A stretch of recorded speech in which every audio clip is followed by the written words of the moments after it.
నెల్లూరు జిల్లా నెల్లూరు రూరల్ మండలం శ్రీ వేదగిరి లక్ష్మీ నరసింహస్వామి దేవస్థానం పాలక మండలి కమిటీ చైర్మన్గా ఇందుపూరు అచ్యుత్ శంకరెడ్డిని ఎన్నుకున్నారు. ఈ సందర్భంగా ఏర్పాటు చేసిన అభినందన సభకి నెల్లూరు రూరల్ ఎమ్మెల్యే కోటంరెడ్డి శ్రీధర్ రెడ్డి ముఖ్య అతిథిగా హాజరయ్యారు. వాయిద్యాలతో ఆయనకు ఘన స్వాగతం పలికారు. ఈ సందర్భంగా ఎమ్మెల్యే దంపతులు పాలక మండలి చైర్మన్ అచ్యుత్ రెడ్డిని సాల్వాతో సన్మానించి అభినందించారు. అనంతరం కమిటీ సభ్యులను సాల్వాలతో సన్మానించి అభినందించారు.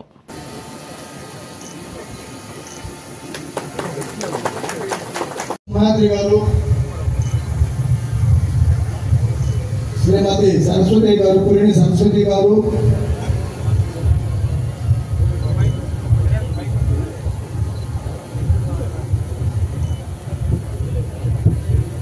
వెల్లుం శ్రీనివాసరెడ్డి గారు,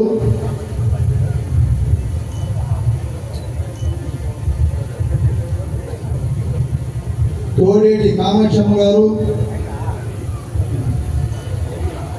పేడేటి కామాక్షమ్మ గారు,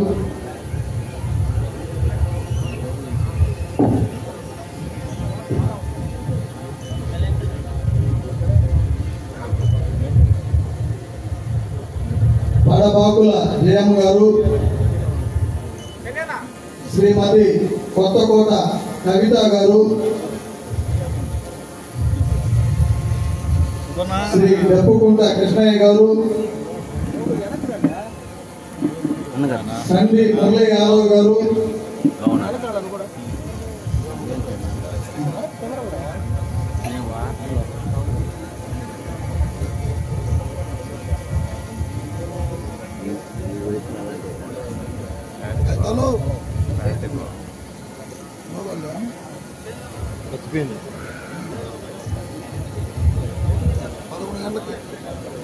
డప్పుకుంట కృష్ణయ్య గారు,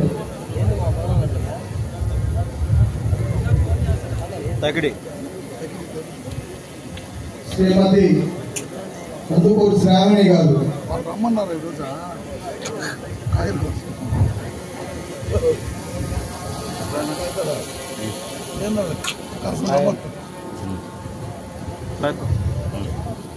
కుర్చీ చేసుకో, కుర్చీ శ్రావణి గారు, కందుకూరు శ్రావణి గారు,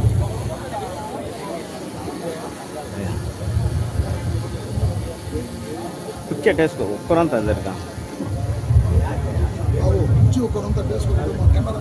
ఒక్కరంతా. ఓకే, ఆ క్యాబ్ పడ్డా హరీష్ హరీష్ ఎంతబాగా అడ్డం వస్తుంది. పేడేటి కామాక్షమ్మ గారు,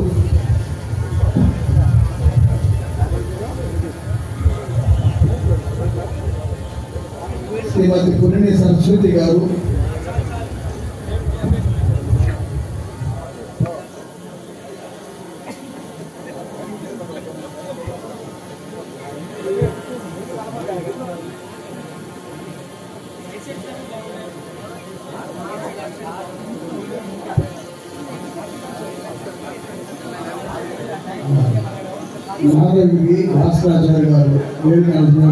అనంతరం ఎమ్మెల్యే మాట్లాడుతూ శ్రీ వేదగిరి లక్ష్మీ నరసింహస్వామి దేవస్థానానికి ఎంతో చరిత్ర ఉందని, పురాతన దేవస్థానం జిల్లాలో ప్రసిద్ధి చెందిన దేవస్థానం అని చెప్పారు.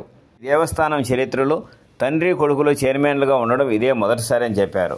ఈ కార్యక్రమానికి టీడీపీ నాయకులు కోటంరెడ్డి గిరిధర్ రెడ్డి అధ్యక్షత వహించారు.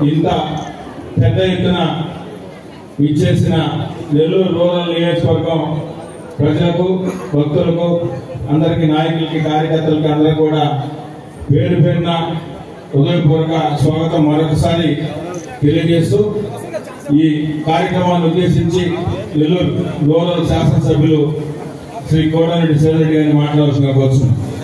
నెల్లూరు జిల్లాలోనే నరసింహ పండుగ ప్రసిద్ధి చెందినటువంటి వేదగిరి లక్ష్మీ నరసింహస్వామి దేవస్థానం చైర్మన్గా ఇందుపూరు అచ్యుత్ రెడ్డి, అదేవిధంగా కమిటీ సభ్యులు వీరి అభినందన సభకి నెల్లూరు రూరల్ నియోజకవర్గం నుంచి నలుమూలల నుంచి పెద్ద ఎత్తున విచ్చేసినటువంటి కుటుంబ సభ్యులందరూ కూడా ప్రత్యేకంగా ధన్యవాదాలు తెలియజేసుకుంటూ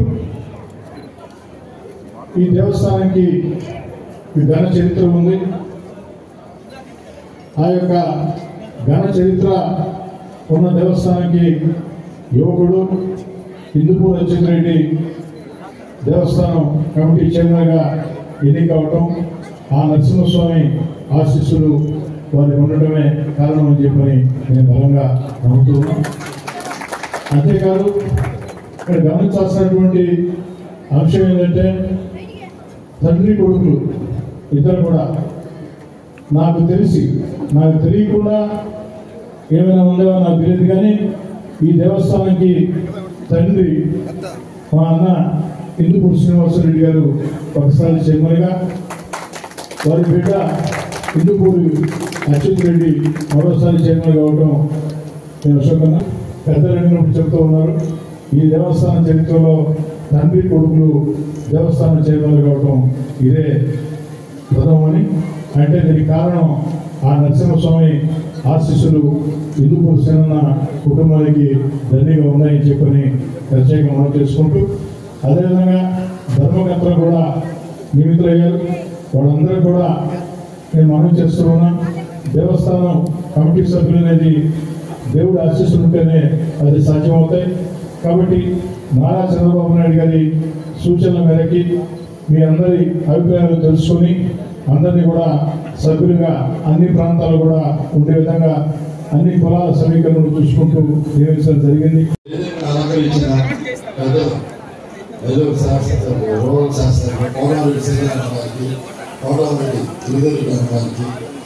ఈ బాధ్యత గుర్తుపెట్టి వేదిక మీద పెద్దలకు ఇచ్చేసిన అందరికీ నమస్కారాలు చెప్తున్నాను. ఇందులో శ్రీ వేదగిరి లక్ష్మీనరసింహ దేవస్థానం చైర్మన్ అవకాశం నారా చంద్రబాబు నాయుడు గారికి, లోకేష్ బాబు గారికి, పవన్ కళ్యాణ్ గారికి, రూరల్ శాస్త్రులు కోటమిరెడ్డి సేదరెడ్డి గారికి, గిరిధర్ రెడ్డి గారికి ఉదయపూర్వ నమస్కారాలు తెలుపుతున్నాను. ఈ దేవస్థానం నెల్లూరుకి రూరల్ మండలంలో బాగా ప్రసిద్ధి చెందిన దేవస్థానం. ఈ అవకాశం నాకు ఇచ్చినందుకు దీని 2 సంవత్సరాల కాల పరిమితిలో ఈ దేవస్థానాన్ని భక్తులు ఎక్కడ ఇబ్బంది లేకుండా, అసౌకర్యం కలగకుండా సాగునీటి సౌకర్యం కానీ, ఈ శుక్రవారం శనివారం ఆదివారం ఎక్కువ మంది భక్తులు వస్తారు, వాటికి వాళ్ళకి వసతి సౌకర్యం అన్ని ఏర్పాటు చేసేదానికి అన్ని ప్రభుత్వం నుంచి మన శాసనసభ్యుల ద్వారా, మన దేవాదాయ శాఖ మంత్రులు ఆనం రామారెడ్డి ద్వారా ఈ మంజూరు రాబడుతున్నాయి. త్వరలో ఈ 6 నెలల లోపల ఇవన్నీ ప్రభుత్వం నుంచి అన్ని నిధులు వస్తాయి. నిధులు వచ్చిన తర్వాత ఈ పనులను మొదలుపెట్టి 2 సంవత్సరాల లోపల అన్ని పూర్తి చేస్తామని అందరు భక్తులకి మనం చేస్తున్నాం. గతంలో మా నాన్న ఇందుపూరు శ్రీనివాసరెడ్డి గారు చైర్మన్గా చేశారు. ఇప్పుడు తనయుడిగా నేను చైర్మన్గా నియమించారు. చాలా సంతోషం. అవకాశం ఇచ్చిన ఈ కోటమిరెడ్డి సేదరెడ్డి గారికి, మన గిరిధర్ రెడ్డి గారికి రాష్ట్ర ప్రభుత్వం తరఫున కృతజ్ఞతలు. చాలా ఇబ్బందులు పడుతున్నారు. త్వరలో ఆ ఇబ్బందులు సార్ మీరు ఎంతమంది సార్ కమిటీ సభ్యులు? మాతో మొత్తం 11 మంది సార్. అన్ని త్వరలో అన్ని ప్రభుత్వం నుంచి నిధులు రావాలి. నిధులు వచ్చిన తర్వాత తొందరగా ఏర్పాటు చేస్తాం.